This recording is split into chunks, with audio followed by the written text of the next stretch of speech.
Every off-roader knows of the Rubicon Trail. It's the most famous trail in North America. It's historic, it's iconic, it's difficult. Not starting off well. It is relentless. But for me, the best part about the Rubicon is it is absolutely gorgeous. This is why I wanted to do the Rubicon. More than the trail, more than the obstacles, to be places like this.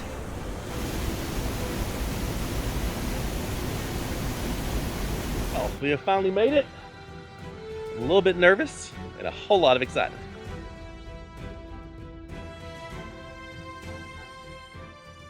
We're at the staging area just below the Loon Lake Dam. On this trip, we got 3 rigs. Myself and Rob. Rob and I have been hanging out together the last 2 weeks since Expo P&W. And then we've got our friends Nick and Lisa. There is nothing that will make your built Gladiator on 3.5-inch lift and 38s feel small compared to a Gladiator on tons and 40s. I have little man syndrome right now. But super excited. The plan today is to basically go halfway. We're gonna do this trip over 3 days, but the plan tonight is to camp at Buck Island Lake. Nick and Lisa only live like 3 hours from here, so the Rubicon Trail, they do it all the time. They are very familiar with it. They're gonna be awesome guides, but Nick has a couple little spots around Buck Island Lake to camp, and super pumped about that, because the focus of this trip for me isn't so much conquering all the obstacles and the hardcore rock crawling and the normal Rubicon things. We will do that, but if I end up taking every bypass, I don't care. My goal and focus of running the Rubicon is to just experience it, to soak in the beauty of this area, to experience the amazing campsites. That's my focus for this trip. So hopefully this video is a little bit different than any of the other Rubicon videos that you've seen, because it's not going to be about conquering all the obstacles and all those sort of things.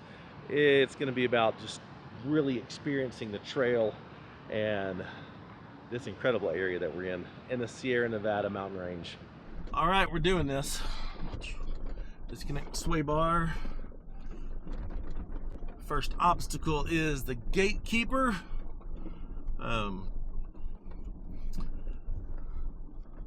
So we'll see how we do on that. Fun fact, we are doing this, let's see, today is a Tuesday. This weekend is the Jeep Jamboree running of the Rubicon. So Nick said before all the big Rubicon events, they bring in loads of rock so that the trail guides can stack rocks for all the people going over the obstacles and stuff. Said the rocks should be there, but the stacks of them shouldn't be. So we should get a pretty authentic running of the Rubicon. He said it's after the events where it becomes easier, because all the holes are filled in and all the rocks have been placed. Anyway, we'll see. But I thought that was interesting. This series of boulders is the gatekeeper. If you struggle through the gatekeeper, you're probably going to have a long day, Nick says. Tire gonna make it up? No, back up. We gotta get that tire to climb it, so put more to the left.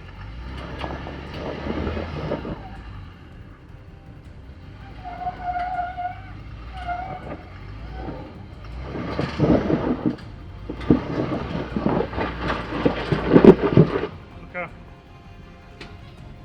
You're just barely on your pumpkin. Let's get you back. Well, not starting off well. Driver, driver, driver. There we go. There we go. We're good.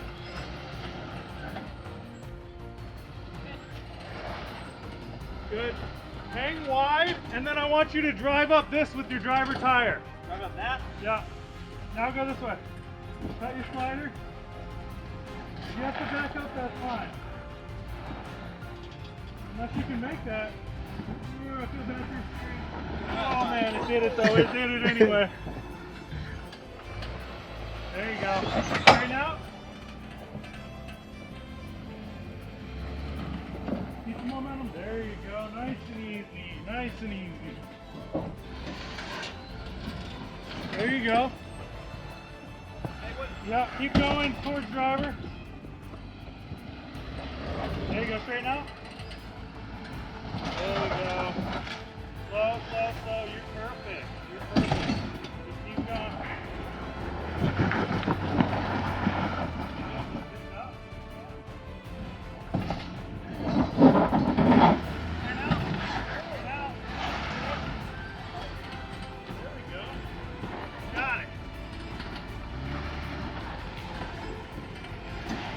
All right, well, survived the gatekeeper with just a little tug.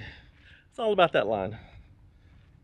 We're gonna see how easily the two-door makes it through this, probably. Two-door's just gonna be like a little go-kart going between these rocks.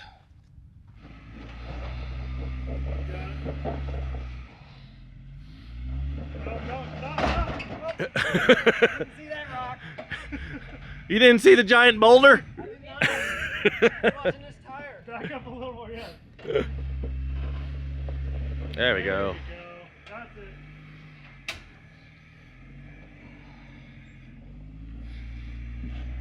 Alright, you're over here.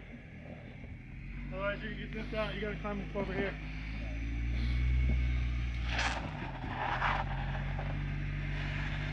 Man, very grateful that Nick blows these lines. Over here.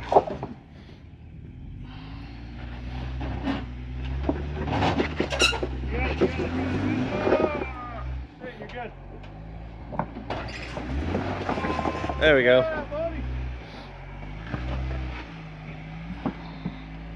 Turn that way. There you go. That's it. You're good. Turn. Faster. There you go. Nice. Good job. Sweet. Well, Nick said there is very little traction on the Rubicon. Even though you're driving over granite rocks, they're all covered in moon dust. And my hands already feel super soft and powdery just from being outside. So yeah, it's a thing.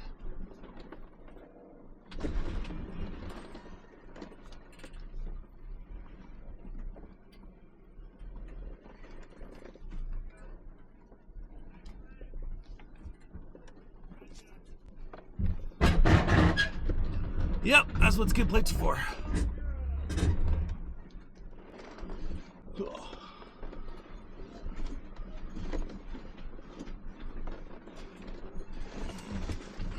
So, where's the relaxing drive in the country they promised on the brochure? Bingo.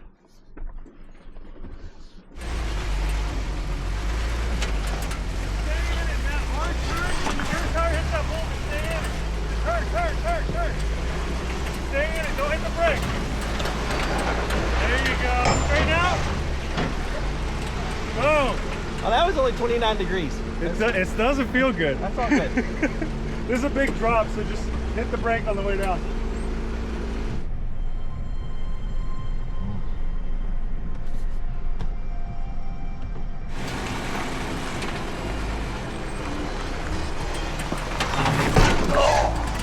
That was a hard dip.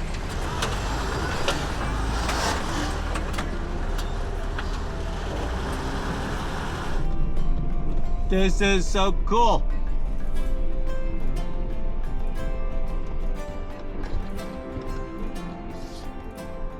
Here's that beautiful drive the brochure promised.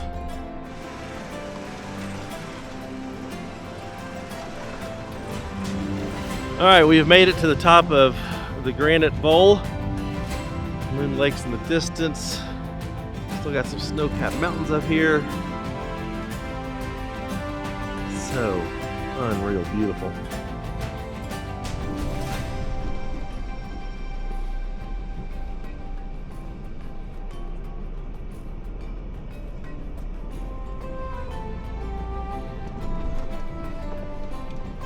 That's the hole I didn't want you in. Stop. Oh man, you're coming through it. Okay. You want to lock it or you got it? Long wheelbase dig.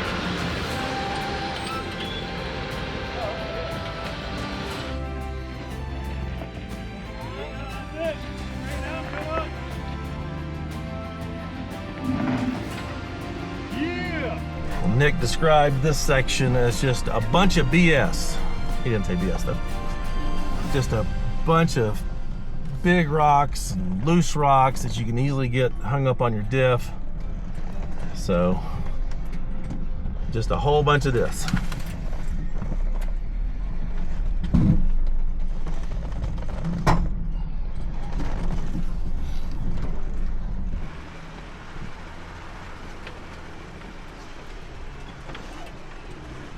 Yep, so far just a bunch of big BS rocks.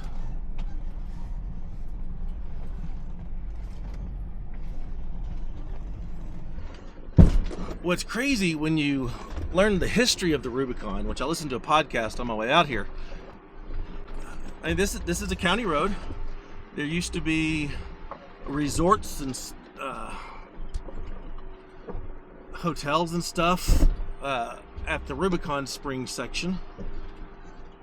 And people would do the Rubicon in passenger cars. They talked about Studebakers on the Rubicon, and they would have planks tied to the roof, and when they, you know, got to a rock that they couldn't get over, they would put the planks down and drive over, kind of like the first Max tracks. And that's just wild to me. Of course, back then the Rubicon was better maintained and, you know, all that sort of stuff. Now, I don't think you're going to do this in a Studebaker or whatever the modern equivalent would be.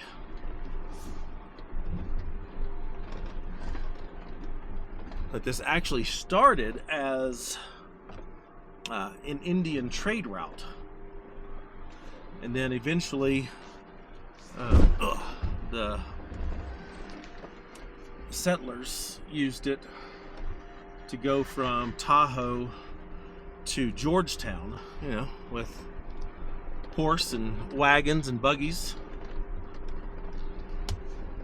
And now it is the, I would say, most iconic, most famous off-road trail in North America. And I'm finally doing it.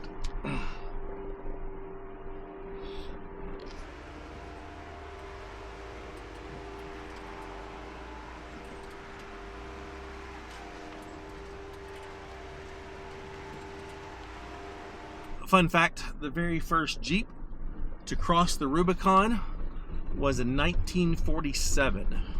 And the first official Jeep Jamboree event on the Rubicon was 1953. So this trail has a long history of off-roading and Jeeps. But I think we are incredibly lucky to still have access to the Rubicon now. What's that, 77 years later? That's wild.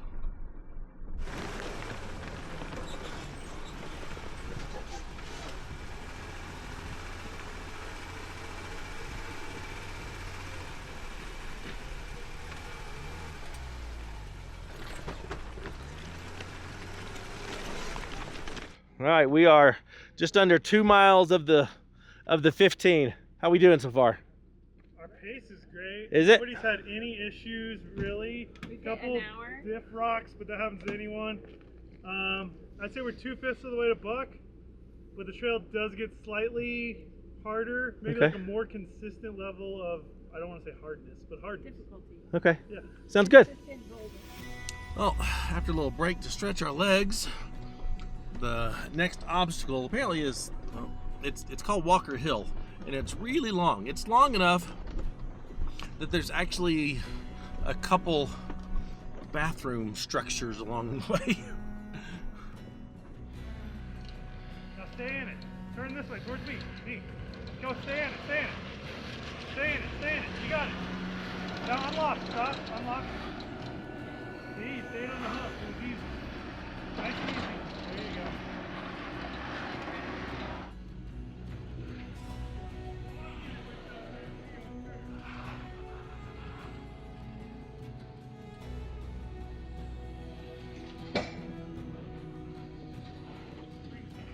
All right, Rob, little bit driver. Yeah, right there. More driver. More driver. No. Oh, fell in.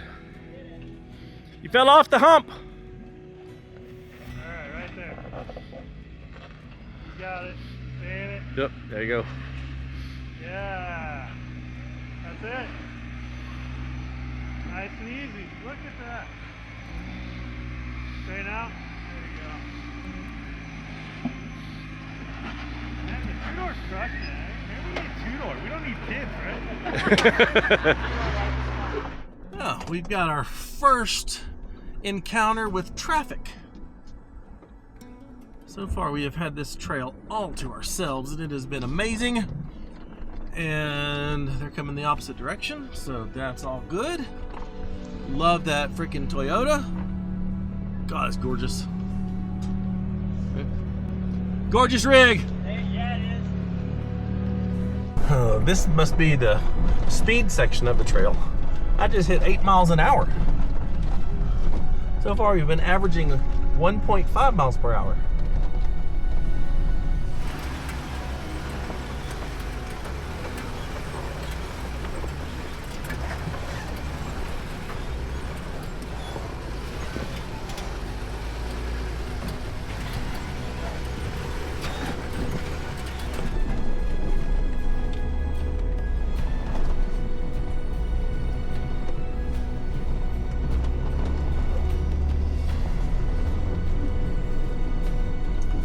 Come on, Milestars.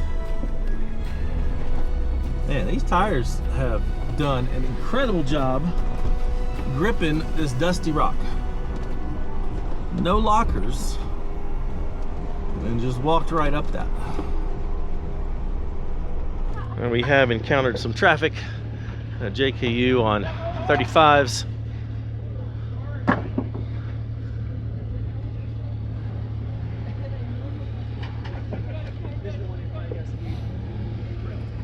This is a rough little spot.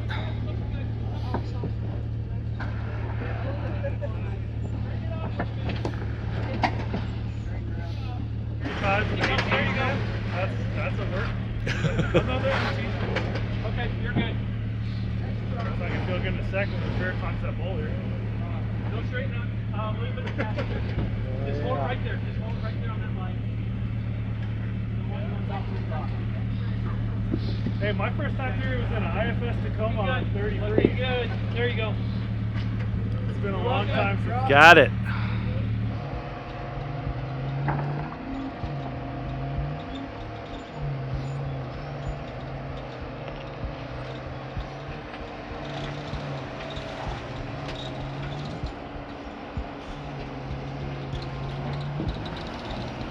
Yeah.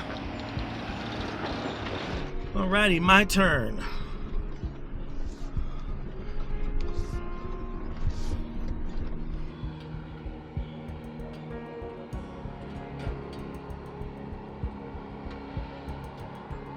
Right there.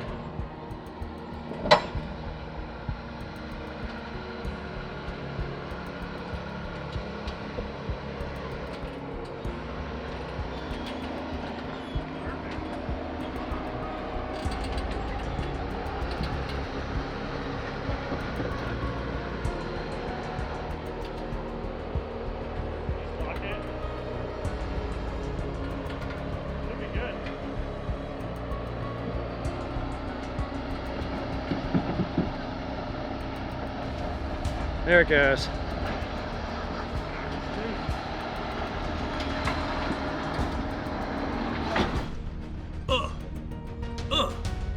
All good.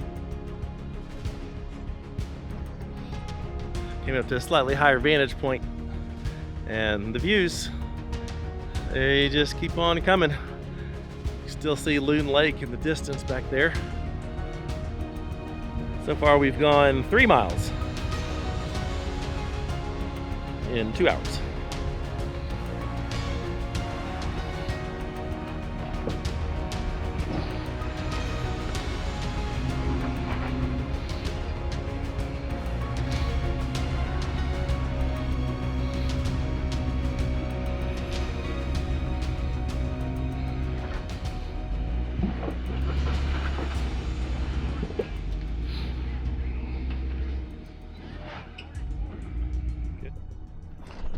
Apparently next is Soup Bowl, which I don't know that I'm even gonna try.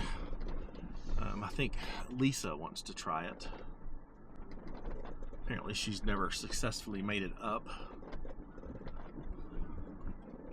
So we'll see how it goes for them.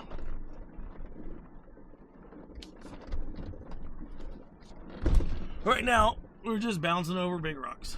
Just bouncing. Ugh, ugh. Just bouncing. Oh. All right, this is Soup Bowl. This is the most famous obstacle on the most famous trail in the world. And I'm gonna go that way.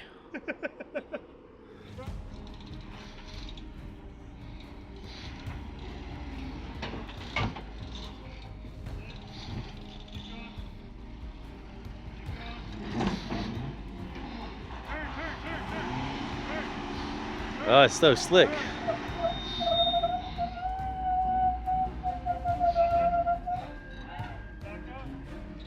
Man, that's so undercut. She's on the belly.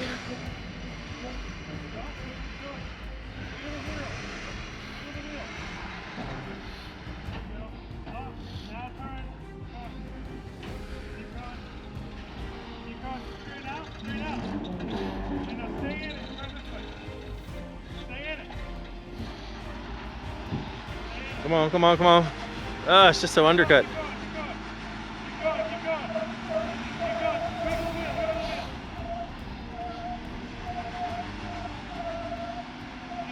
All right, they're gonna call it, and if they're not making it in that rig, I am not attempting it in my rig. All right, well, Rob's decided he's gonna put tires on it and see how it feels in the two-door. Two-door is gonna be a lot tippier. Apparently this obstacle really favors a built 4-door Wrangler. Not a 2-door, not a Gladiator, just the nice wheelbase of a 4-door. And we don't have one of those on this trip. Come on, 2-door. On the belly. See, he didn't have the wheelbase to get his rock.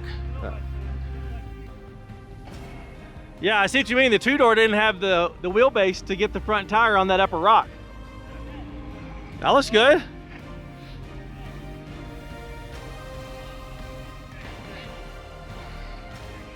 Now you're on belly. Come on, come on. Oh.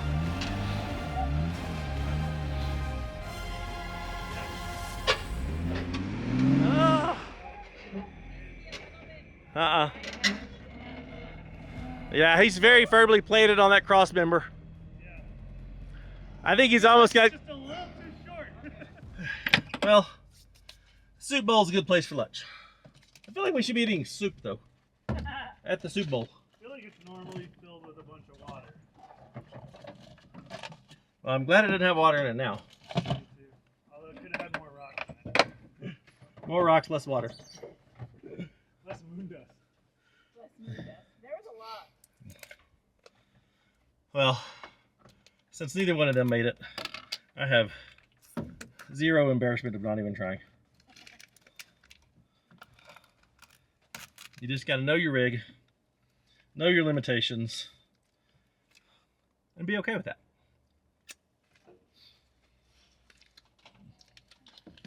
On the Rubicon, you gotta be okay with dust. It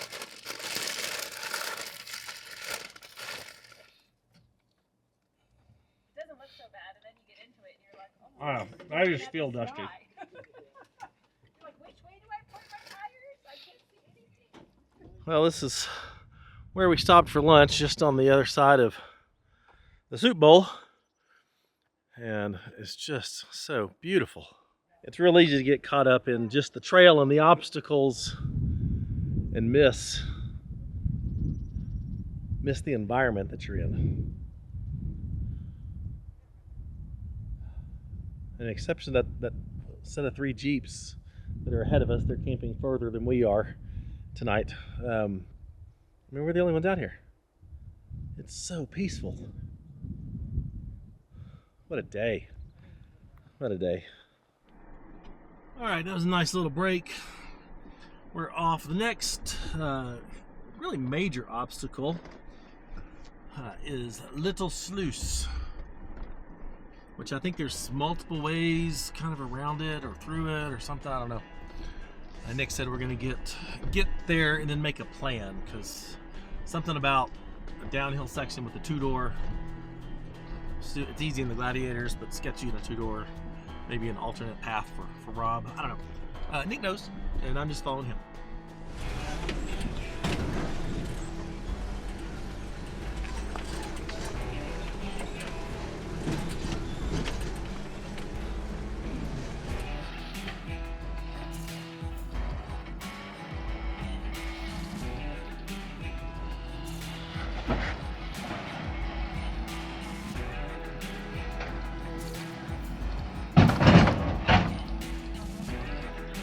Gladiator sounds. This will be fun.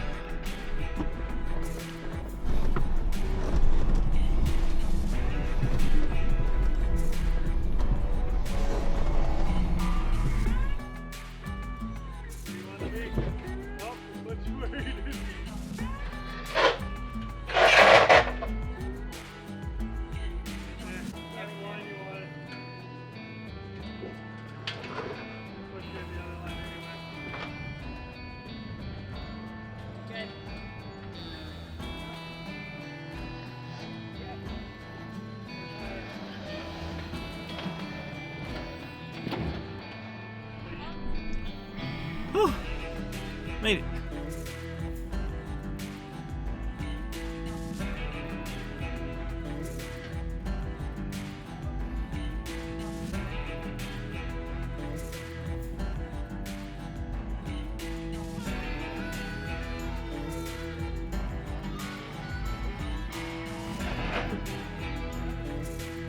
Not so bad.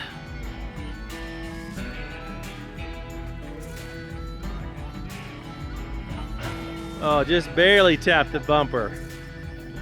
Nick says from here we've got just a bunch of garbage rocks, and then we get to an obstacle called V-Notch. So, just taking it slow and steady. Driving over basketballs and beach balls. It's fun.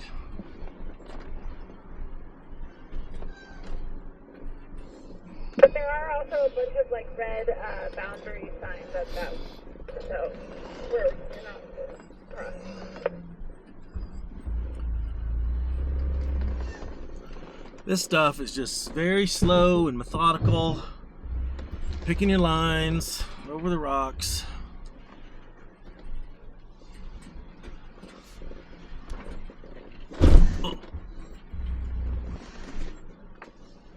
Lots of slipping and rocks moving. Yeah. Ugh. Yeah, good time. Yeah, I guess you could have taken that way and would tie in right here, but we'll have you take the fun way. Oh, there was an easier way. Ugh. Up the granite slab. I'm guessing it would have been a lot smoother. Ugh. But this is beautiful. Just lovely.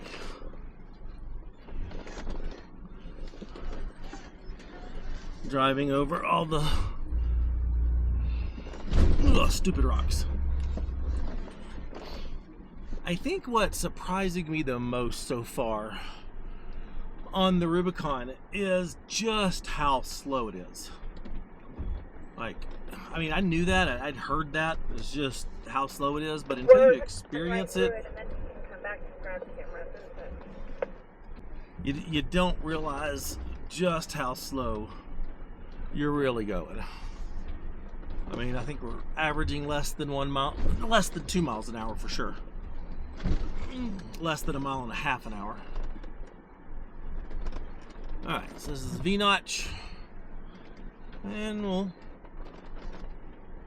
do it.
Well, just through the trees. God, holy crap! I'm glad I came up here. You just gotta stop and look around. That tree's cool. Look at this. You can't see this down where the Jeeps are. Right through there. Let's see. Right there is Buck Island Lake, and that's where we're headed to camp.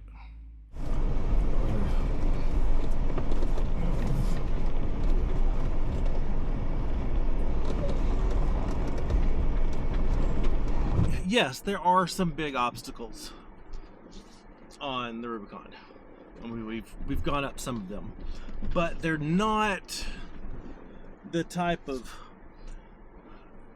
big obstacle that you're used to, like if you go to Moab and run trails like Pritchett Canyon and Cliffhanger and Steelbender. It's not that type of... Right back there, I was just kind of creeping down the hill. Just creeping too. But it's mostly picking your way through, let's go this way, why not? Just picking your way through a bunch of boulders. And finding your lines, not getting hung up on your diff. Not getting hung up on your shock mounts. I'd say it's more of a mental game of just constantly trying to pick lines. Ugh. And now that I'm on it, I can see how this used to be a road that, just for years wasn't maintained. Snow piled up, move rocks around, that sort of thing. And now the Rubicon is what it is. Well, when Nick's Jeep gets hung up, I get nervous.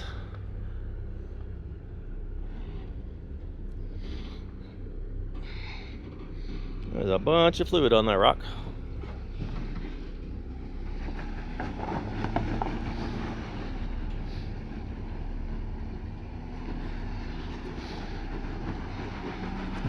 There it goes.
good. Still recording.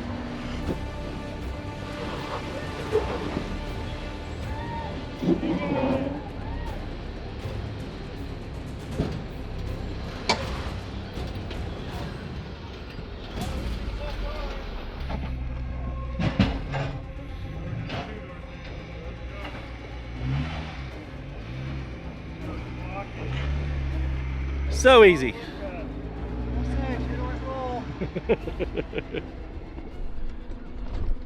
Well, apparently these guys that we encountered earlier have a broken CJ, which is a bummer. What happened? Break. Of what? Output shaft on transportation. Okay, I'd do it. That would. Man, look at all the stuff wrapped into that old CJ.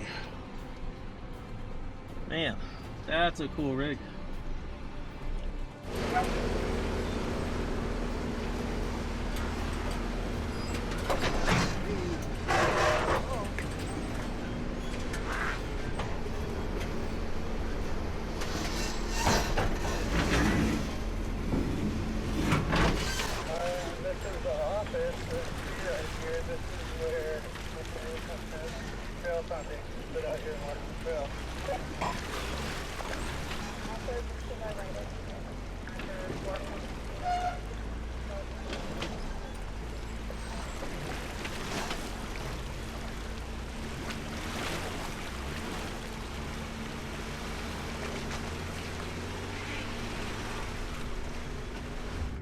Dang.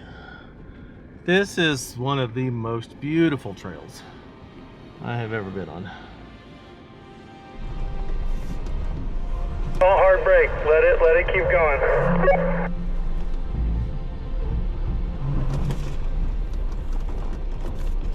Now, Rob, you should be able to square up on this pretty easily with your short wheelbase.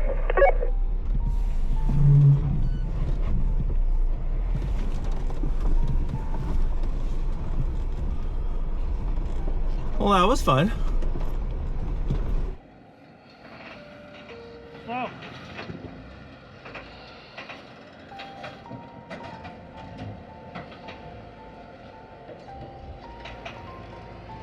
Slow.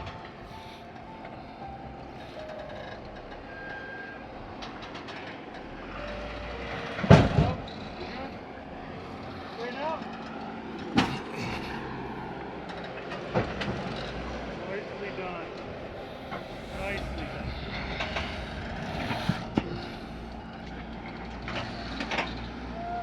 Alright, undo the lockers and then go real slow through the next section. There's big boulders in. Passenger.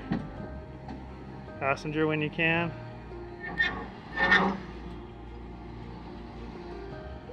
Passenger.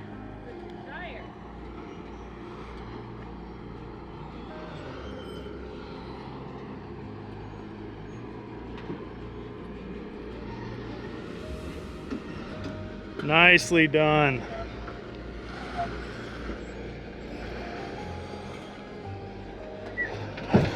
You got it.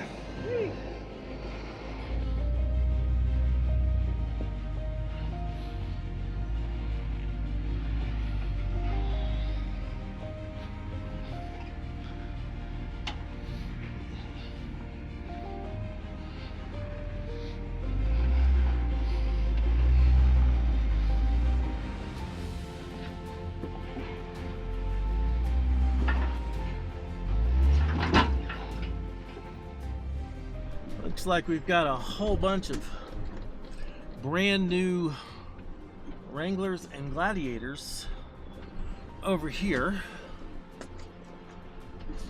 One of the guys that we passed said that there were some Jeep executives doing something out here. I don't know.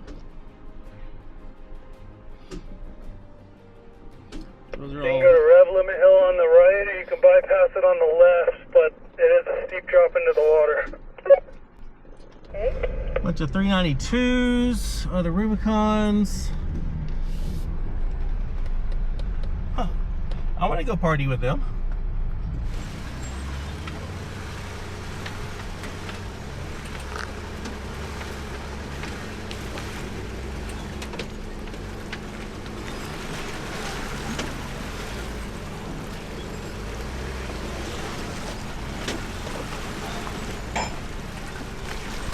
well, with that, we have officially made it to Buck Island Lake.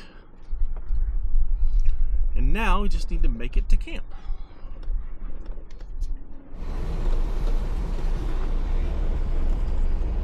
And then there's a bunch of few junk down here. I'd go driver. Straighten out, straighten out. And then cut driver once you get past that rock with your rear tire. And sweep it all the way driver, driver. Just driver. Right there, straighten out.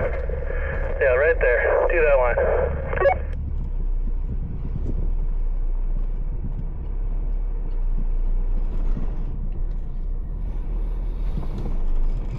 I am super pumped to get in the water because I am filthy. Look at my hands. Look at that. Look at that. That is nasty. And both of them. All right, we made it to camp.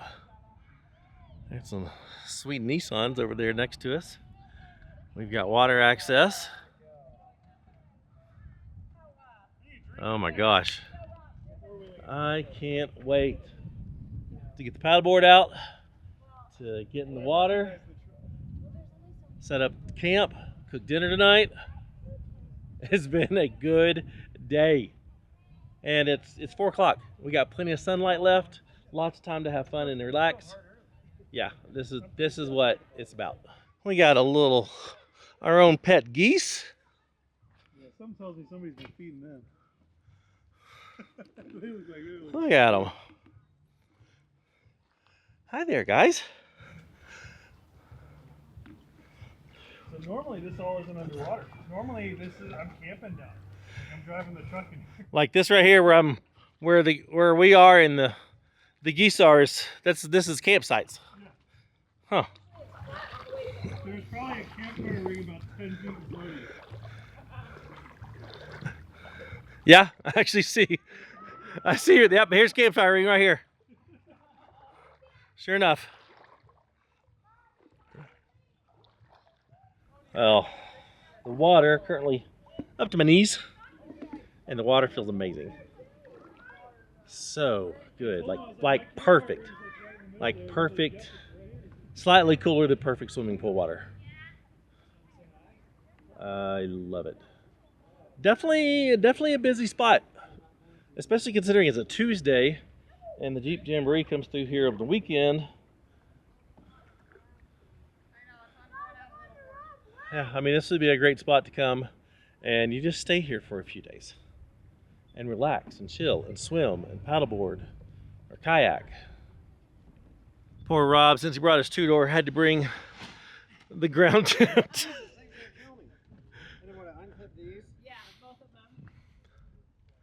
These are what a lot of the women on the Rebel uses. They're super fast to set up and they're a royal pain to put back together.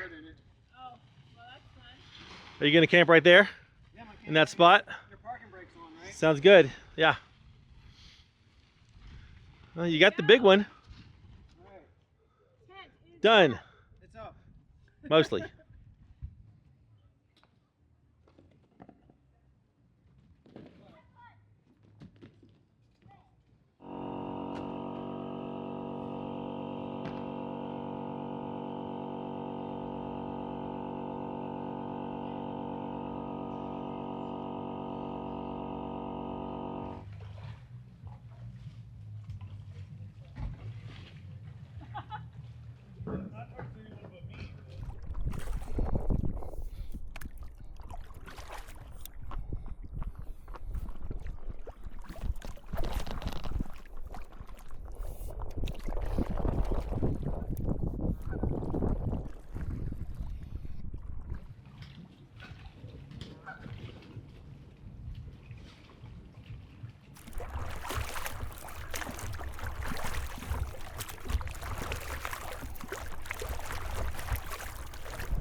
This lake is one of the most beautiful places I've ever paddleboarded.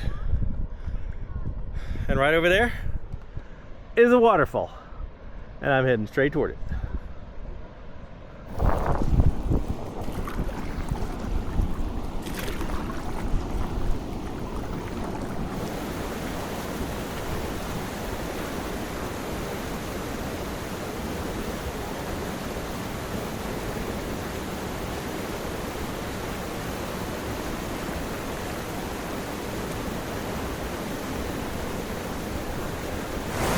Check it out.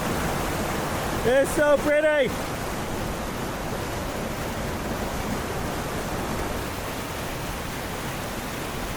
I just hope my paddleboard stays where it is. That'd be a long swim back. This is the best day ever.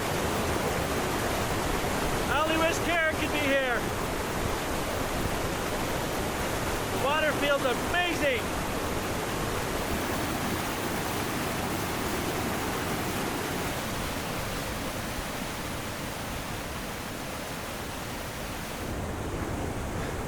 This is why I wanted to do the Rubicon. More than the trail, more than the obstacles. To be places like this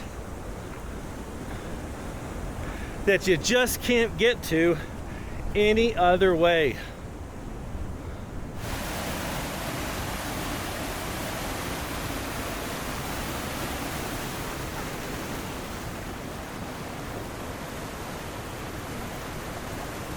Oh my gosh!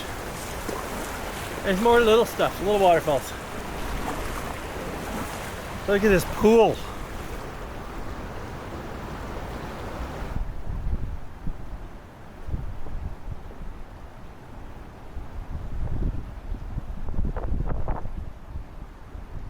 I can't quite put into words the feeling of having a place like this all to myself.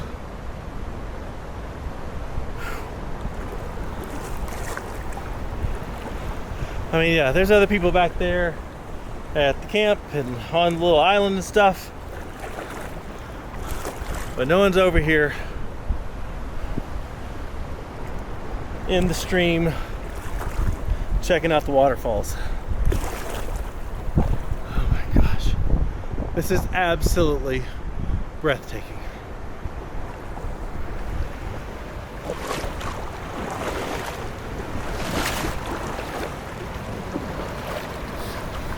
Oh my gosh, there's a bigger one up there. Wow. I could do this for hours. Hours and hours.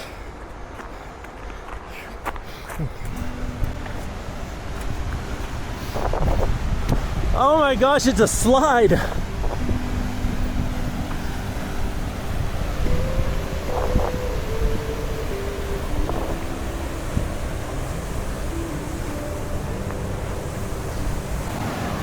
Oh my gosh, look at this.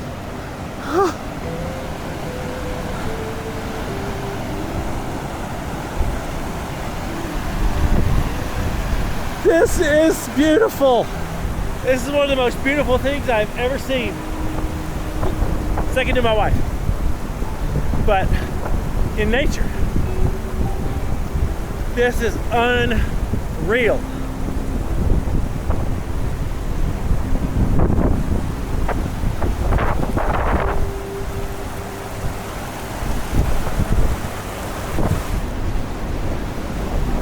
Wonder how deep that pool is. I'm not gonna jump, but I am very curious.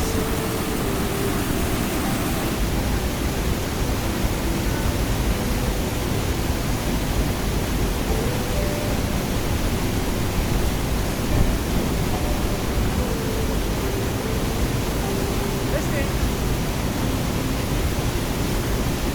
I can't get close to it. The current's too strong.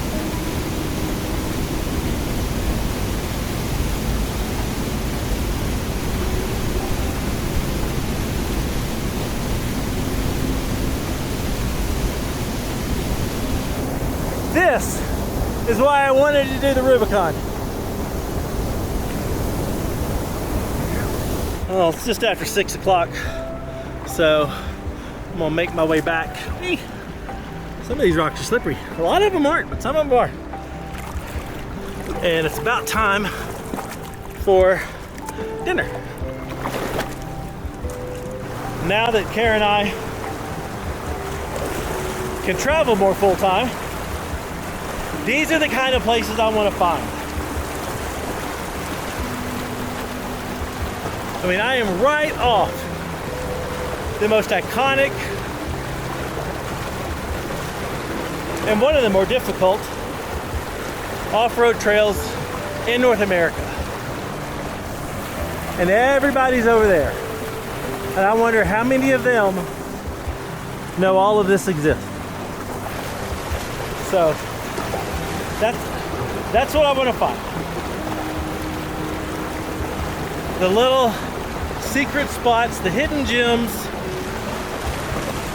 the places that people overlook. That's what this is about. Yay, my paddleboard's still there. I don't have to swim.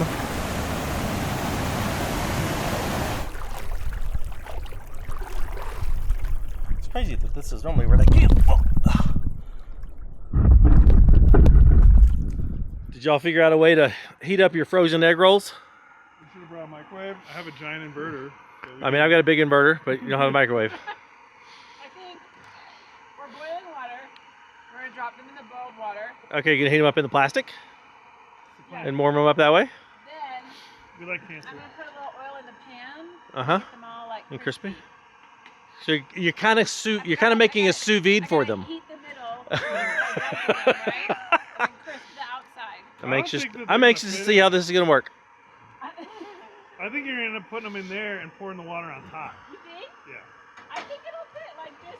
I don't think it'll fit. I think you're gonna get boiling water all over your fingers. Rob is having a wrap because I'm not cooking for him tonight. I'll cook for him tomorrow night.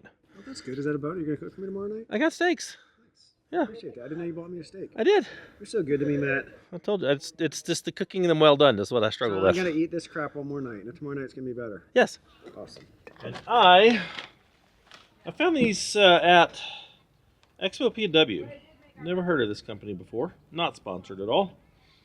But they had a freeze-dried chicken pot pie. And they had a sample of it. It was really good. So I'm going to have chicken pot pie for dinner.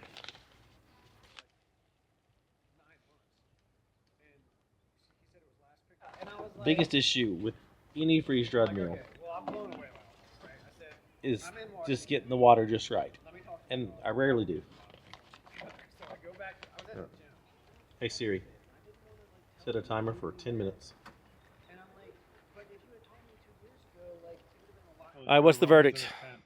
How'd they turn out? It worked. Are they like good, like legit warm inside and everything? Yeah. They actually like smell. They're warm inside. They're delicious. crispy on the outside. Yeah, they smell good. Amazing. Great success.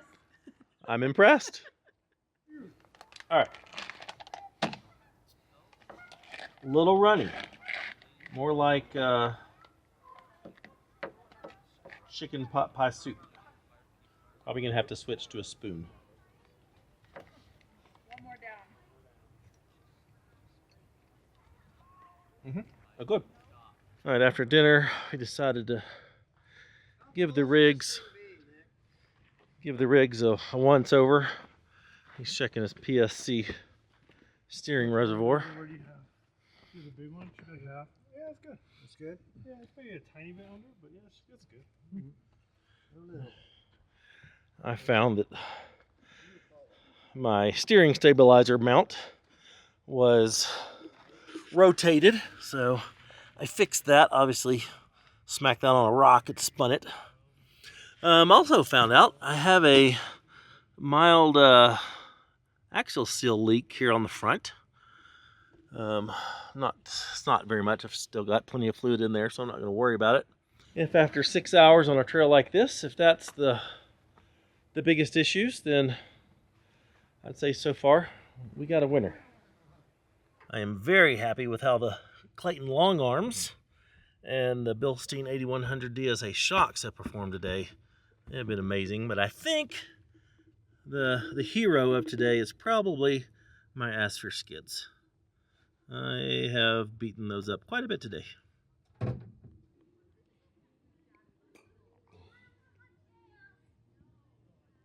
I never even said I was selling. And you'd be like, 35,000. I'll give it to you.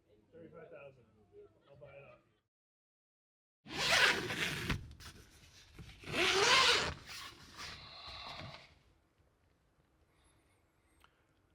you. It wasn't a dream I really am on the Rubicon.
Campsite is so incredible. I do not want to leave. I just want to stay here for maybe 2-3 days.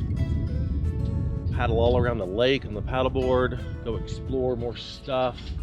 I saw that other lake up above from the drone, and where those waterfalls are coming from. Want to just go hike all the way up there. I think that's the only way you can get there. I want to go paddleboard out to these islands, take a hammock in a backpack, and go take a nap in a hammock on an island. How incredible does that sound? I will be back to the Rubicon sometime in the future with Kara, and that we may just get here to Buck Island Lake and stay here a few days, then carry on. So that's a future plan. But today we have a short day of wheeling. We're going from Buck Island Lake to Rubicon Springs. We've got a campsite reserved at Rubicon Springs. There's a river there, there's hiking there, there's a lot of history there. So it's only gonna take us a couple hours to get there, and we're gonna get there and enjoy the day at Rubicon Springs. And then tomorrow, another short day, and then we'll be done. So I'm looking forward to the rest of the Rubicon. This is, I think I can safely say, this is the most beautiful trail I've ever done. Definitely challenging, very technical in spots, whole lot of just slow picking your lines over basketballs and beach ball size rocks. But yeah, I love it. Rob brought this really quick setup ground tent. Most of the Rebels have one of these, but it is very confusing and a royal pain to actually put back together. Yeah, you tell me how to do it. Yeah, Matt, right? I mean, yeah. For all your folks watching at home, that makes perfect sense, right? Perfectly clear. The first time you see it. Yep, I couldn't get it the first time I tried it. I don't even know if I could get it now. But Lisa is a seasoned Rebel, and this is no big deal for her. The red clip. Okay, I see The red it. clip, pull it outside the tent with you as you come back outside. Maybe you do need a bigger opening. There you go. Okay. All right. And then this one goes here. Yep. Okay. And it's practically together now. So we'll go to this one. Mm-hmm. Okay. Ah. Okay. There's a hidden one. Yeah. It's a good thing Lisa's here, otherwise we'd be here all day long. We'd be here all day. I would probably donate this to the next camper. Wadded it up and thrown it in the back. That's how I got my Quechua. Rebel gave it to me. Put up with it. Push down. down on all the yellow with the other till it hits the ground. Okay. You Yeah. make like a figure 8. This is super cool. Okay. And then you're gonna like clamshell the figure 8 together. So like. Yes. Good. Go. Good. Yay! And now the yellow strap goes around the entire mess. Okay. So. And this is easier than using poles. Yeah, especially at 5 a.m. Yeah. You did it. I No- gotta get it in the bag now. Now you know why Avis didn't clean it out. Exactly. It gets so filthy. Because when you're closing it up, it scoops up dirt inside. All right, it is 9:30 and time to roll out from camp. See what this day brings. What kind of craziness. Ugh.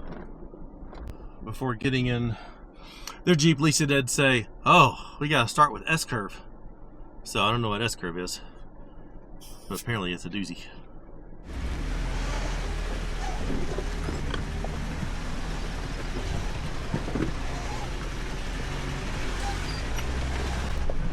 That is the nastiest bathhouse I've ever seen in my life. Total disgust in that thing. I don't know when the last time it's been cleaned, but it's been a very long time. Well, now that I've completed just over half of the Rubicon, modifications that I highly recommend, other than the obvious lift, tires, you know, that sort of stuff. Good skid plates and rock sliders. Very stout diff covers, because you will scrape and bang and smack your diffs a lot on this trail. I would definitely bring your own toilet, like our Insta Privy, because I mean there's vault toilets all over the trail, but based on that one, you don't want to do it at all.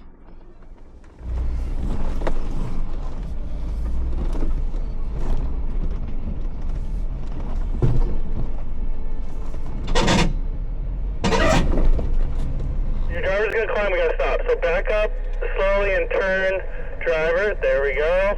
Right there, stop. Come forward. As you drive forward, drive straight at first, straight into the boulder, and then turn slightly passenger as you come up. Straight. There you go. You're on a perfect line. Straight. Stay straight. I know it feels weird. Stay straight. Okay, now turn passenger. Passenger. Passenger. Passenger. Passenger, if you have a locker, you can use it gently on the steering. Gentle on the steering, stay straight. Stay straight. There is about a 3-foot boulder in front of your front passenger. You're going to climb it in a minute. Yeah, I'm trying to get in a better position to climb it. Wonderful, straighten out. Straighten out. There we go, just creepy crawl it. Little passenger, if you can, little passenger. Can I give it a little bump over this thing? 'Cause I'm bellied out. You can try, just try to be very gentle. You do have another boulder in front of your front, driver. If you can, turn a little bit passenger as you bump.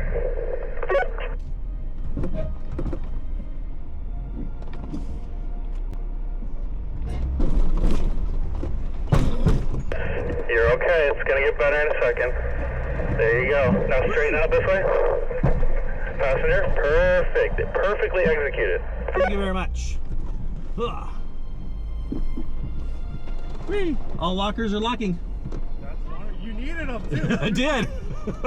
It's been real fun having 2 Gladiators and a 2-door, because 2 very different approaches, very different lines.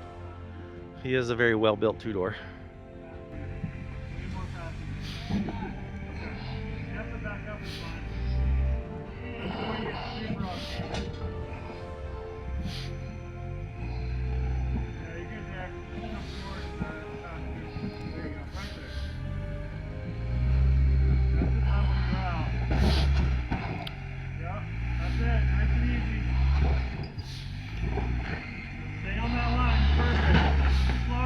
Slow.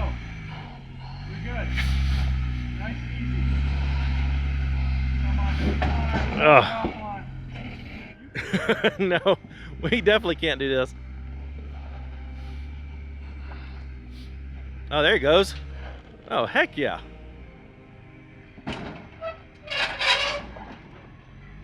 Not even in a line I could do in any of my vehicles. Yeah. Look at that little go-kart.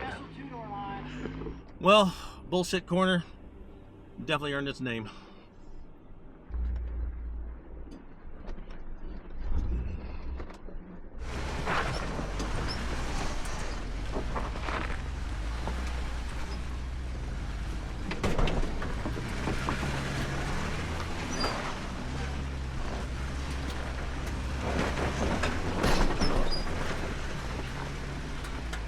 It's often where we fix trucks after they break in bullshit corner. Well, I'm glad we're not having to fix anything up here. But it's a beautiful spot with a view, lots of shade from trees, it's flat, so this is where we do repairs. Multiple years we've done repairs here. Well, the other thing that I would recommend having for the Rubicon is a forward-facing camera. That thing has been invaluable in picking my lines through the rocks. I really, it would be so much more difficult if I couldn't see where my tires were going. We're at Rubicon mile 5.75, guys. Doesn't that feel good? Woohoo! I don't know what that means. Heck yeah. This is the start of Big Sluice. The Big Sluice. Very long downhill. Has a crazy boulder U-turn in the middle of it, followed by a giant rock maze at the bottom. Giant boulder U-turn, followed by. But make sure rock to maze. take in the views as we drop down into the springs. Wow.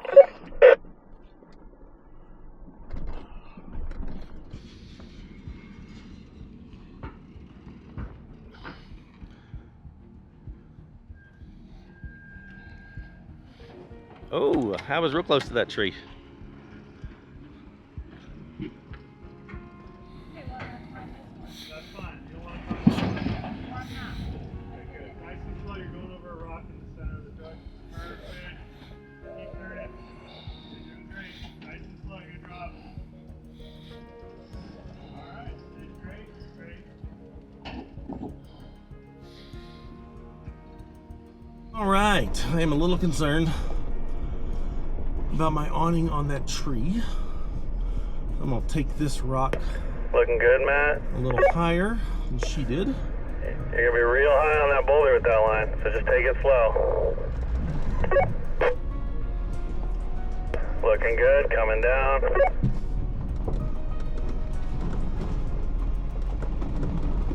Nicely done, nicely done. Sliding You're looking great. across. Oh, hit the tree, just a little bit. Baby touch. Still standing there for a couple years. Matt, it's just that rock Yeah, just a rock.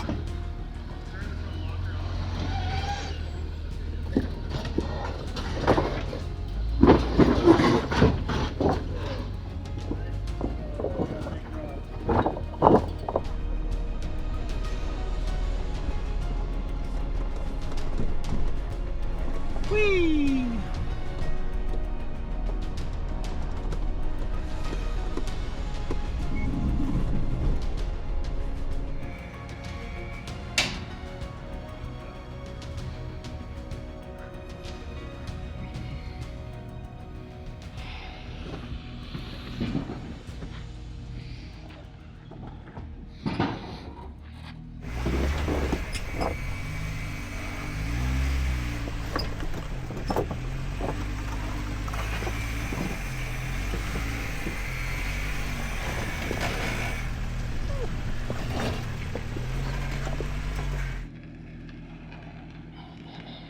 Let her roll, there you go. Nice.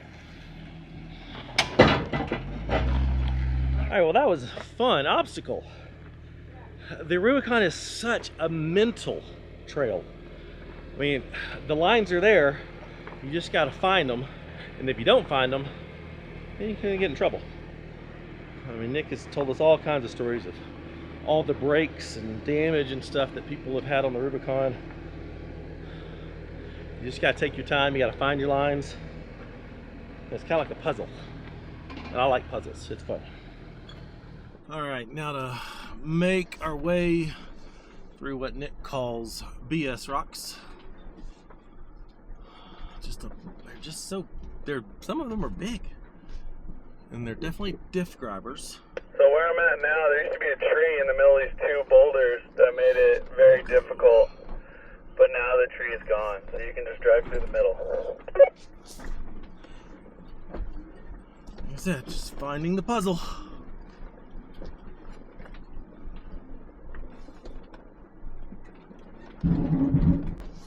You can think of the Rubicon Trail like a giant escape room.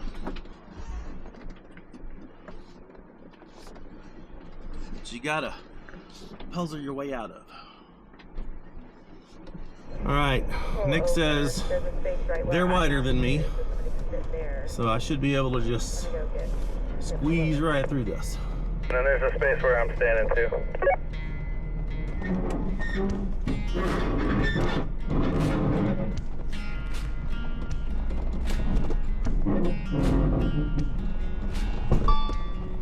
Okay, so far so good. You're on your slider. Nice and easy. Nice and easy. Alright, let me just... You're gonna clear by a millimeter. I hope the camera caught that. That's line rod right there.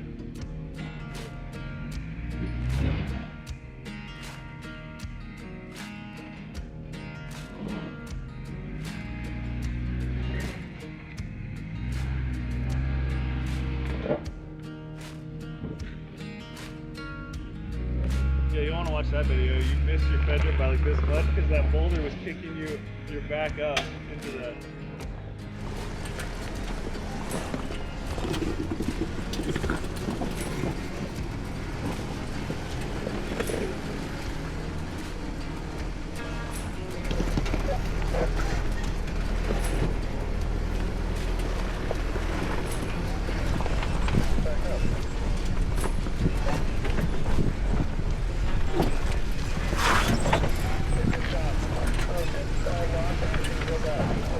Well, it's coming down a hill, wasn't filming, but I've officially suffered damage on the Rubicon. Stupid taillights. Let's see. Ugh. Good as new. Alright, my pucker factor just went up a little bit. Nick said this was the hardest section of Big Sluice and our hardest section today. We've had some pretty tough stuff already today, but apparently it's just 100 yards of big boulders. Oh, I don't like big boulders. Gotta puzzle our way through it. It's handy having another Gladiator in front of me because I can just follow her line. Straighten up. Down, faster. Slow. You're good. That's it. Nice. Nice.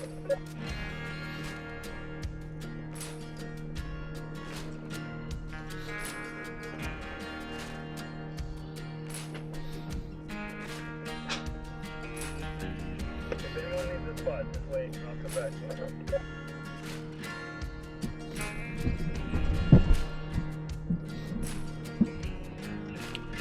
So far so good. I'm pretty much just doing what Lisa's doing. That's a good choice. She's making good choices. Oh.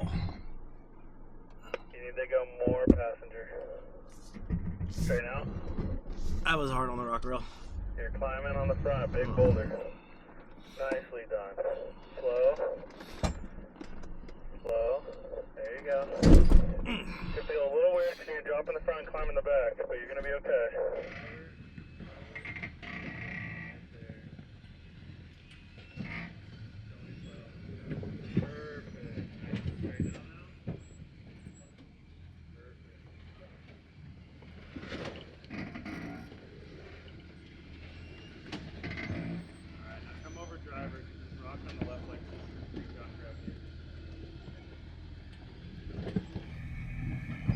No, no, don't climb that. I mean, I can't tell you what an advantage that front camera is, because you can see that stuff. You gotta come driver. Don't climb that either. More driver. Way more driver. There you go. More driver.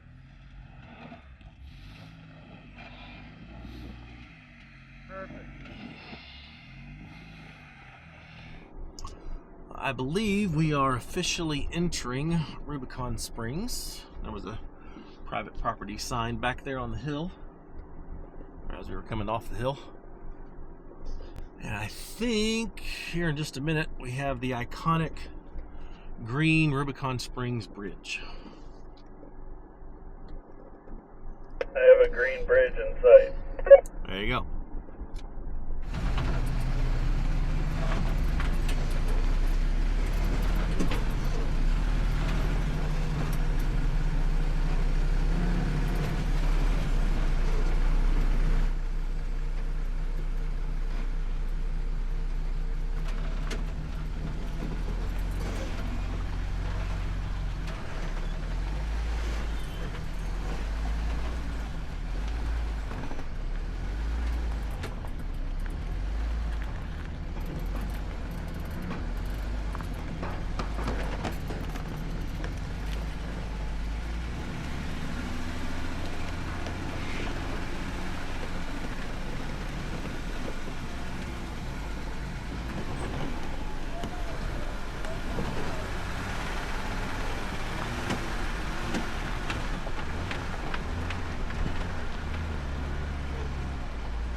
I gotta say, getting on the bridge was a lot sketchier than I expected.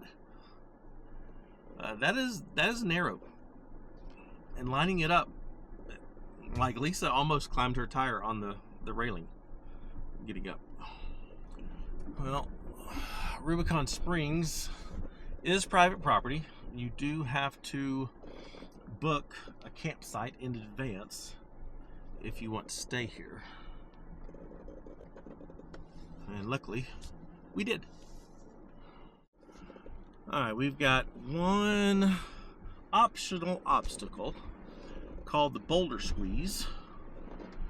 And there's concern about my tent pitching in to that rock. So we'll try to keep it nice and level. And if it looks like I'm going to hit it, I'll back out.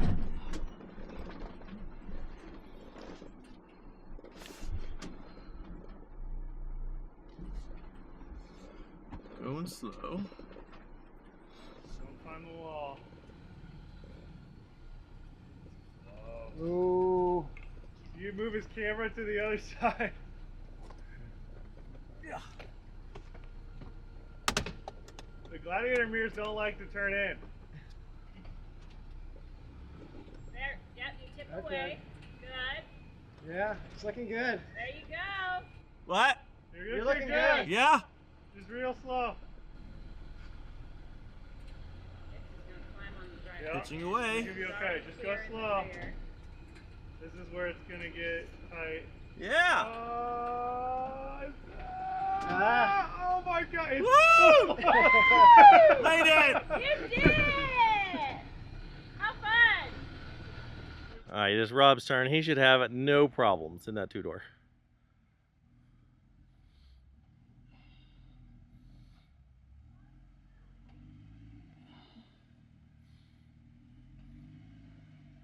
Say a little passenger. Passenger. There you go. Passenger. Passenger. Passage. Back up and you go passenger. Other passenger. You're going to climb on your driver and take out your mirror. There you go. There you go. Stay passenger. Right there. Whoop. Yep.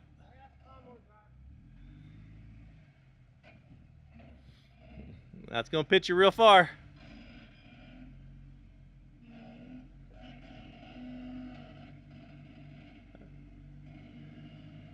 All right, come back passenger now. You're up there. You're up there. Come back passenger. Passenger. There you go. Perfect. I did not squeeze without a squeeze. I was about to say, You actually hit your mirror. I know. I gotta give that one to the Gladiator.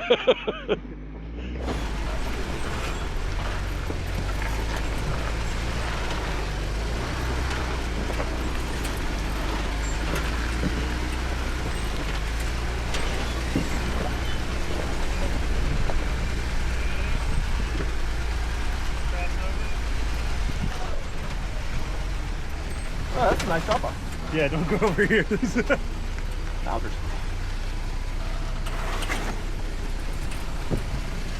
Oh, that's not so bad.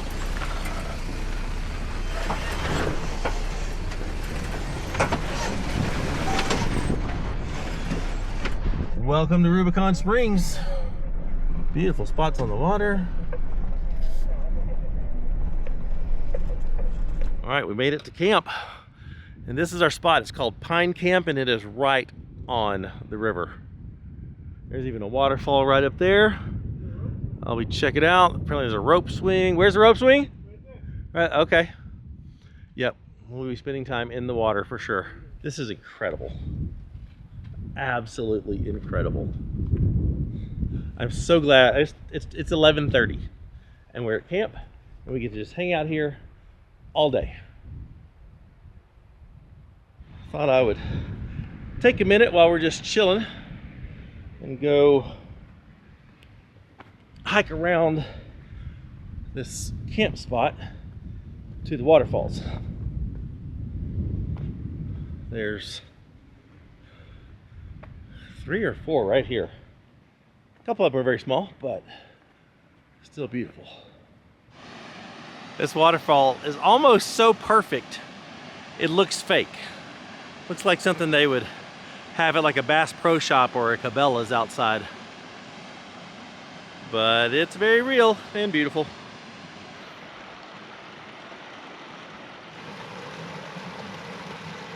I just can't imagine doing the Rubicon and just zipping through all this stuff.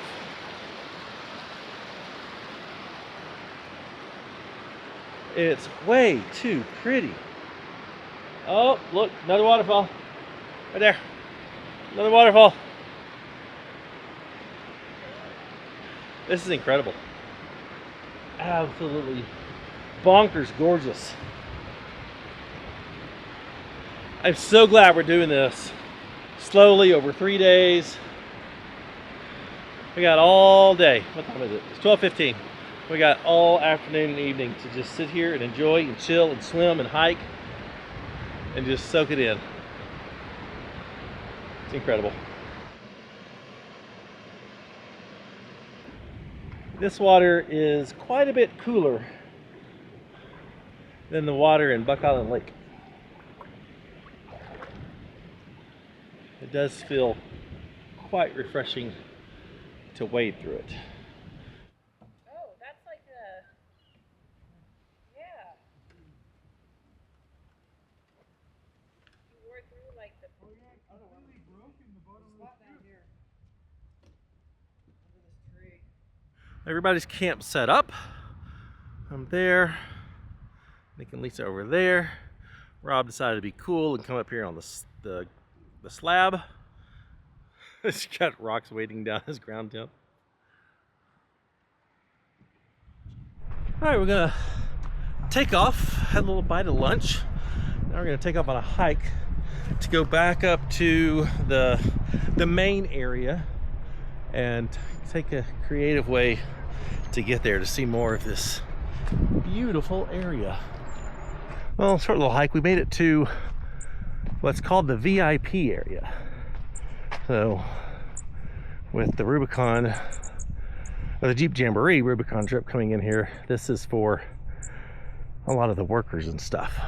Nice big area here next to a swimming hole on the river, but there's also these plaques up here which are significant people in the life of the development of the Rubicon Trail.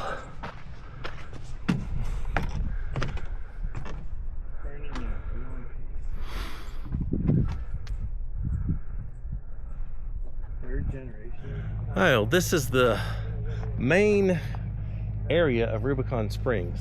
They've got big grills here. So this is where they do a lot of the cooking. Big stand-up eating area over here. Big fire pit. Another spring. There's a spring over here. Okay.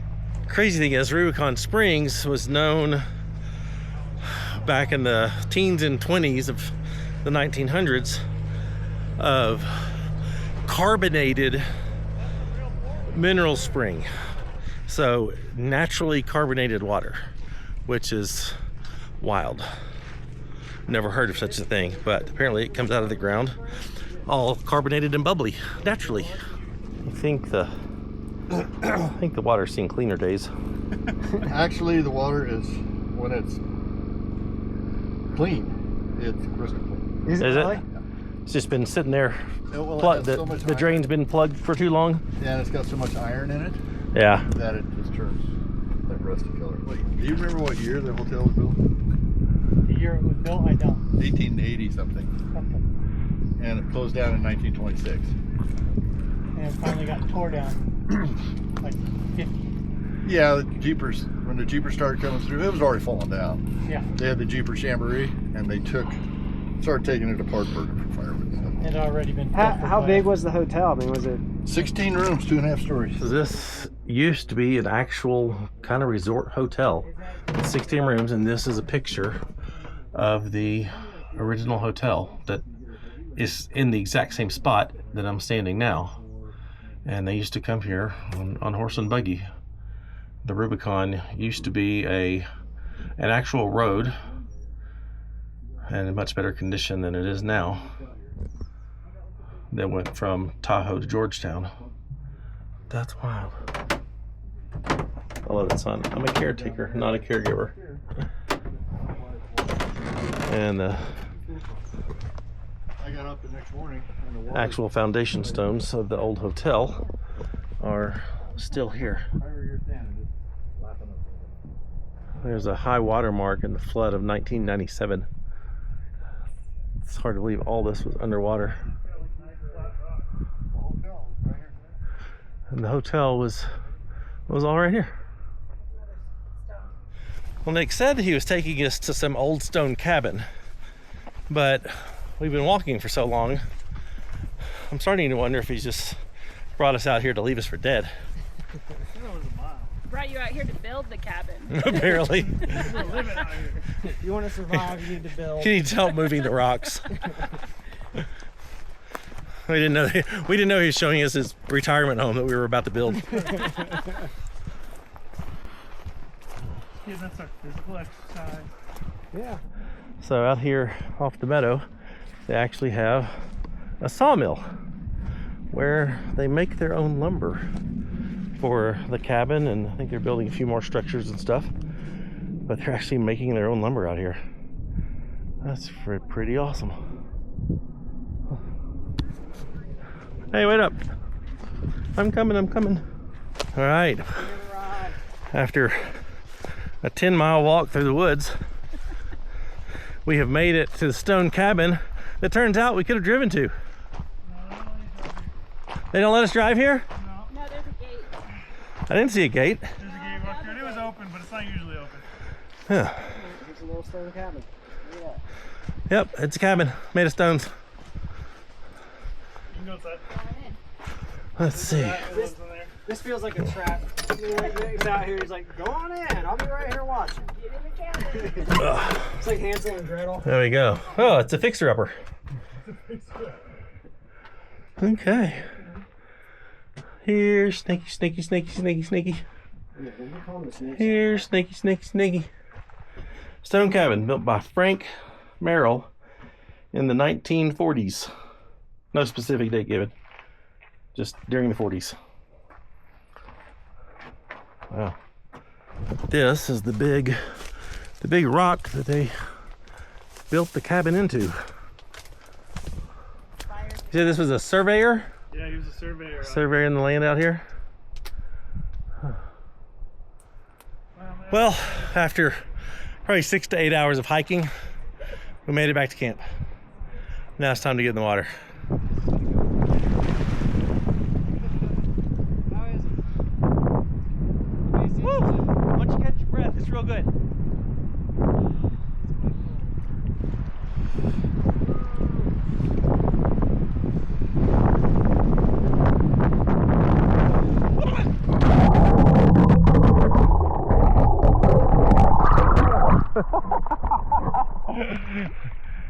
Camera took a dive. Yep, it's waterproof.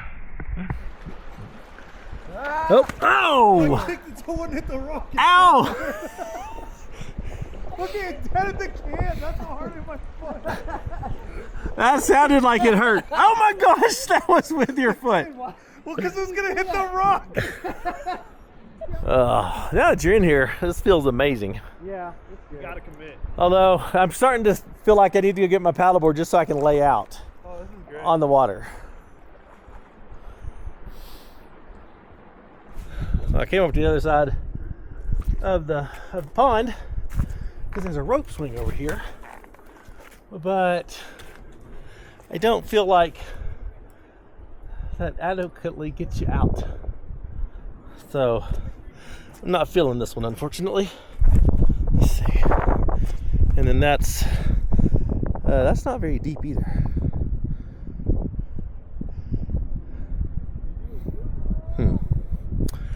Yeah, sadly I'm not feeling this one. Yeah, they've got 3 helicopter pads here, but I don't feel like being life flighted out of here. So that's a bummer. Apparently there's another really nice swimming hole further down.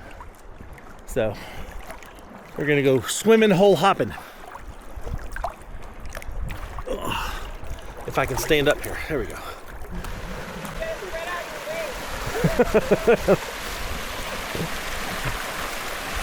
Oh wow, look at this one. I mean, this looks more like some tropical island than the mountains of California. This is unbelievable. It's just so gorgeous. Now this ends in a beach. I wonder how deep that is. It's like a whole beach. All sand. This is beautiful. Another big campsite up there. Again, the Rubicon has so much more than just the off-road trail.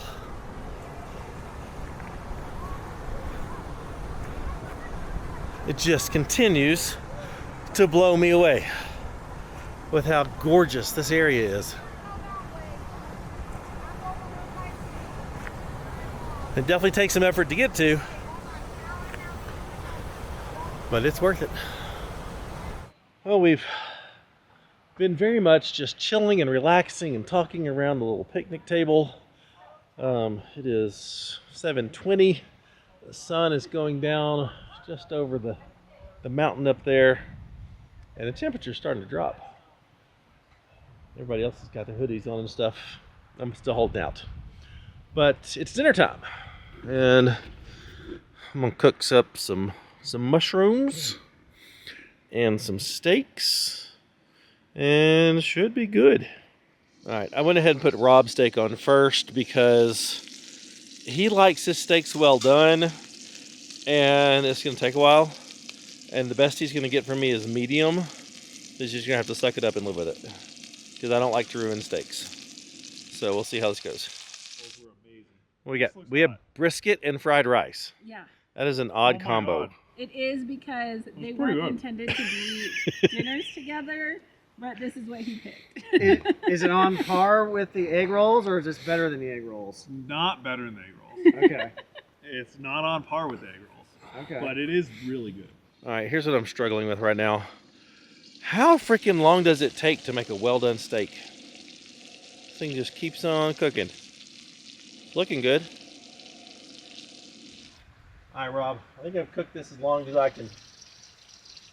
Yeah, as long as, As long as my conscience can allow me to cook this steak. So, I mean, all right.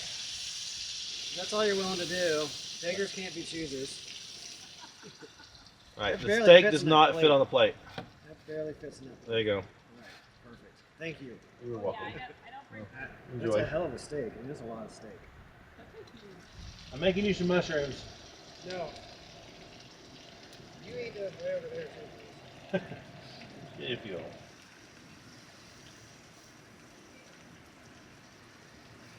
Pittsburgh.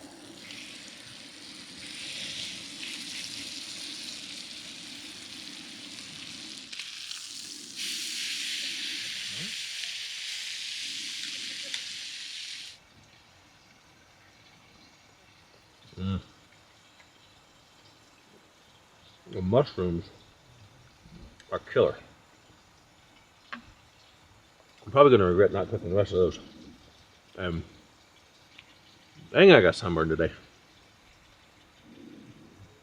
Very red. All right, let's see what we got here. That's better. That's a good steak right there.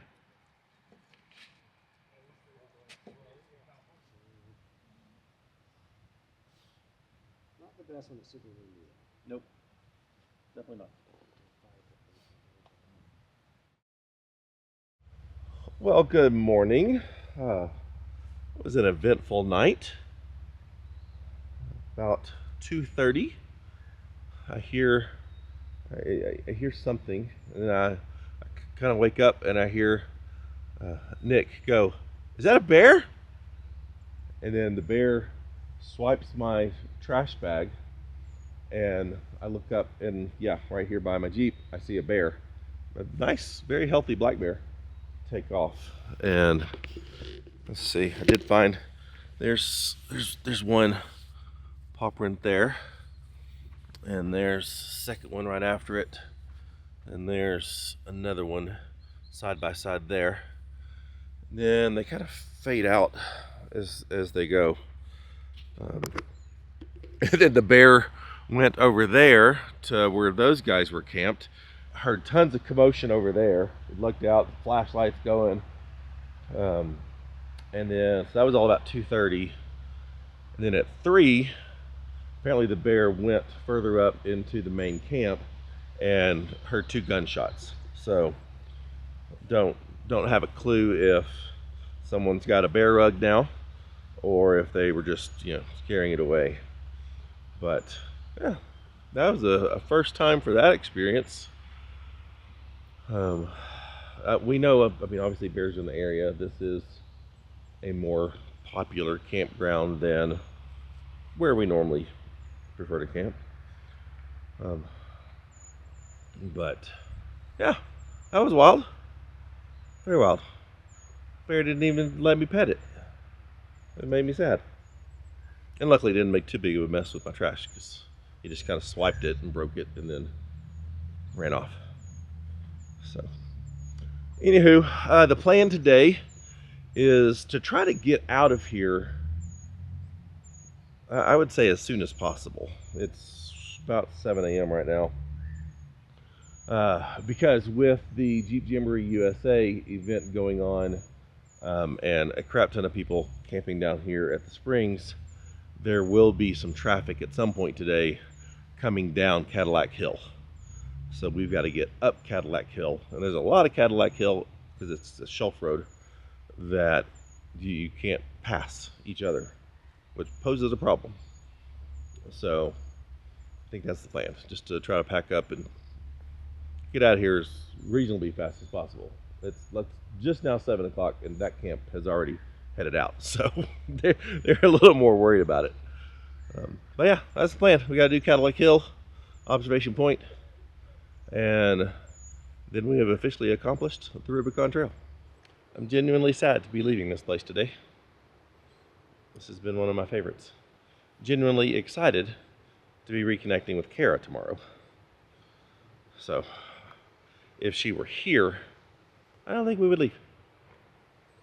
I think we would just stay right here. This is the Rubicon trip that I was hoping for. This has been amazing. I mean, what a beautiful place.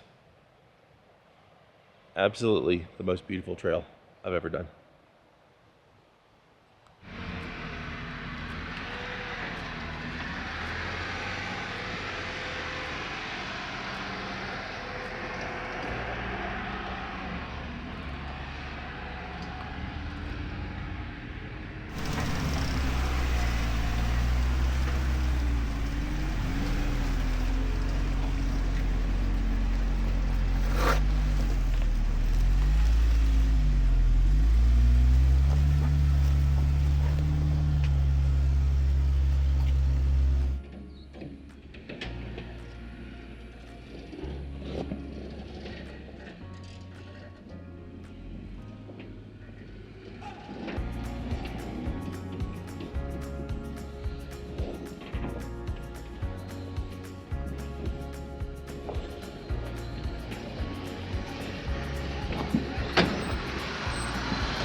All right, we are off.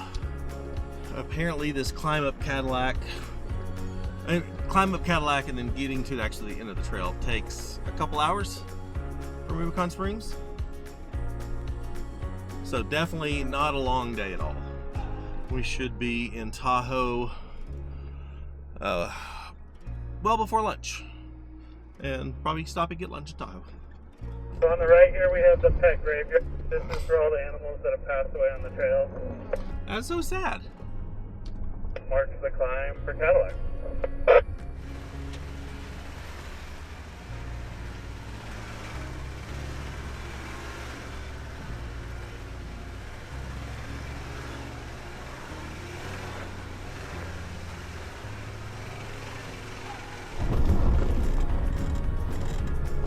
If this Jeeps are rocking, I'm probably doing the Rubicon.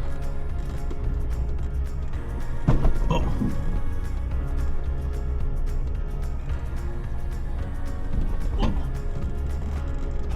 Oh.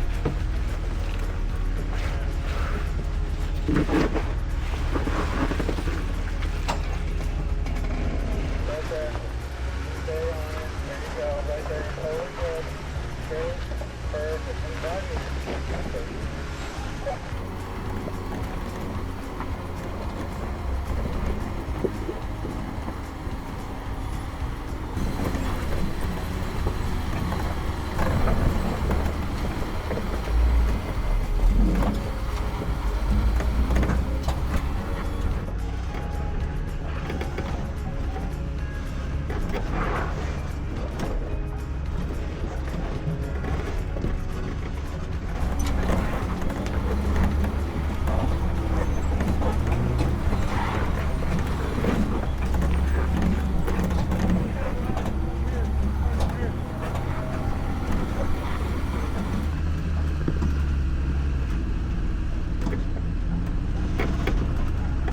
Well, that was a fun little climb.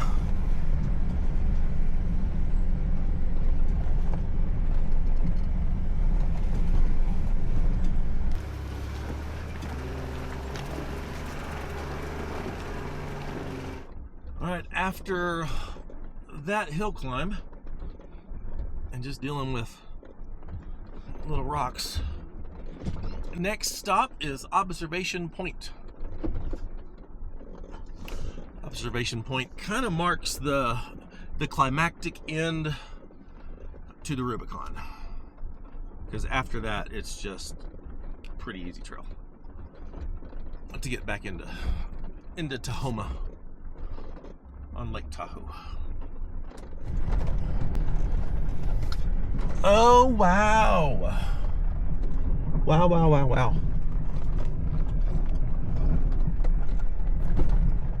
We have officially made it to Observation Point, which kind of marks the end of the really technical sections of the Rubicon. We've still got, I don't know, maybe another hour's worth of trail to actually reach pavement, but it's all just little bumpy stuff like that. So the Rubicon is not officially over, but, well, practically over? I don't know. But, man, Observation Point is absolutely gorgeous. The views up here are crazy. There's still snow up there on the peaks. The lake down in the distance was beautiful. What a trail. What a day. What a 3 days. Good grief. This has been incredible.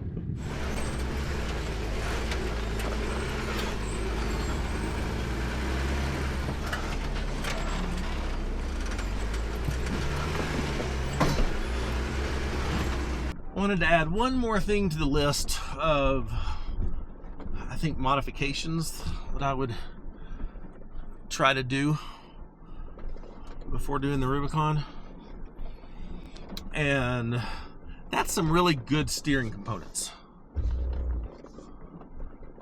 Because I mean, you're bouncing around, and your steering is constantly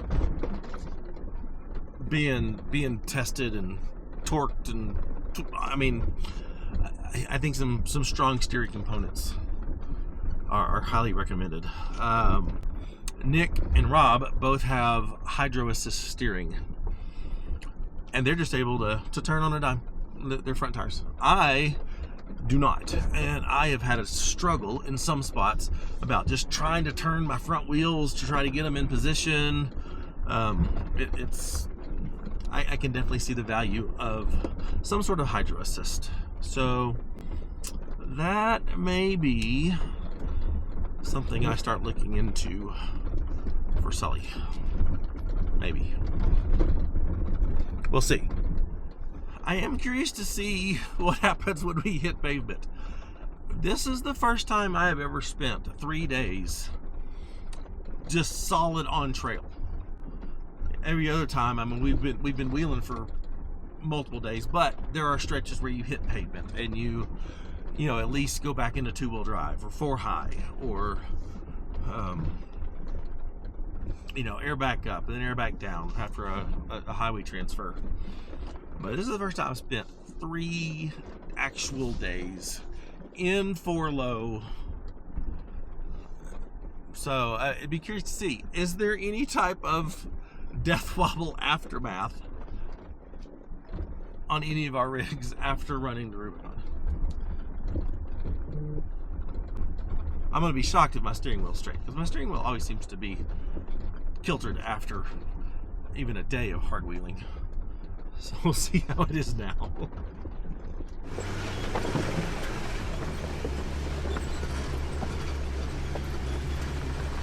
I'm going to need a massage when I get off this trail for my neck. Oh gosh, it's just so bumpy and rough here. Alright, we're approaching one more obstacle with a name called Potato Patch. It's some big boulders you got to navigate around.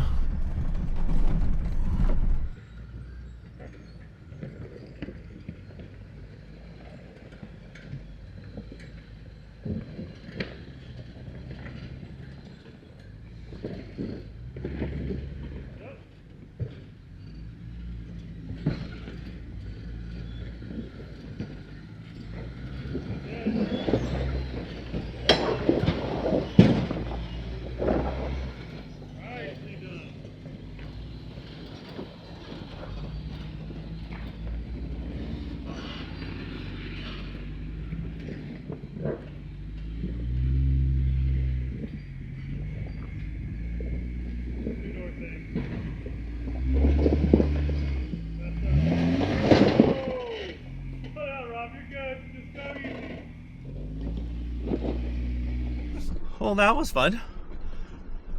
The story is, according to Nick, that those rocks may have actually been placed there to keep lesser vehicles out.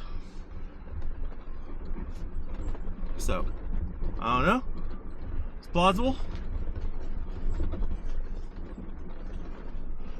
I could see someone cruising up here in a, you know, like a Grand Cherokee Trailhawk, and making it that far, and then continuing on and getting it over their head. So it's kind of like a barrier.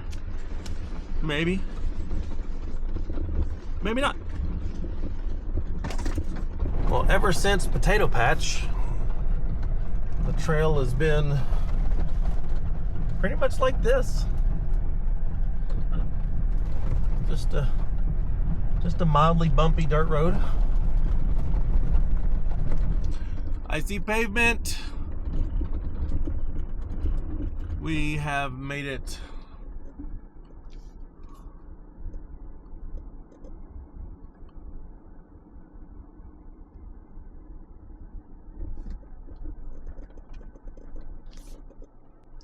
officially shifting out of 4 low. Wow. We did it. We made it. Man, you guys were the best trail guides ever. Aw, thank you. Oh my gosh, we had so much fun. I don't know if we took the actual course in being a trail guide, but we've done the trail a lot. Well, I'd vouch for you. Okay, good. That's my certification. Matt, We did it, bro. awesome, man. We survived the Rubicon. Now we got to see if like all of our steering goes straight. Yeah, I don't And even care. stuff like that. I don't even care. Drive shaft. Is there any death wobble now? Yeah. No, it's good. What an incredible experience. Man, highly recommend doing the Rubicon, doing it over at least 3 days. Soak it up. Just take it all in. Wow. That was an incredible, special experience. Oh, just wish Kara could have done it. But I'll have to get her back out here, which means I'll have to do the Rubicon again. Oh, darn. Shucks. Oh, now to air back up and see what's come loose, what steering is out of whack, and see if everything drives straight now. Oh gosh, thanks so much for watching. I have no idea what video is going to come next.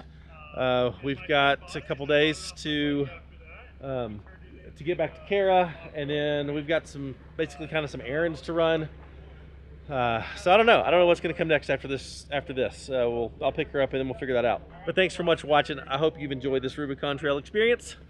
And if you would like, subscribe, give us the YouTube love, check out the Patreon link in the description or right here on the QR code if you're watching on TV. And for all of our merchandise, go to shopoverlandtrail.com.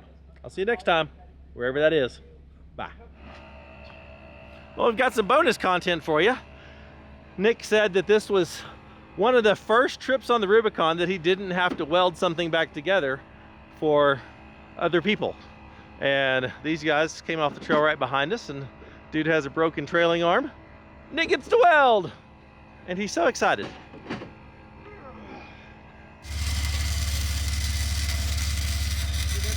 I've seen these welders on. Nick, do you feel like you have now a complete Rubicon trip? Yeah, it has to weld. Okay. I welded 3 times last week. Thank you, guys. He welds in the dirt, he welds in the pavement, it doesn't matter. All right, we're back on the highway. Everything's driving straight. Everything's driving smooth.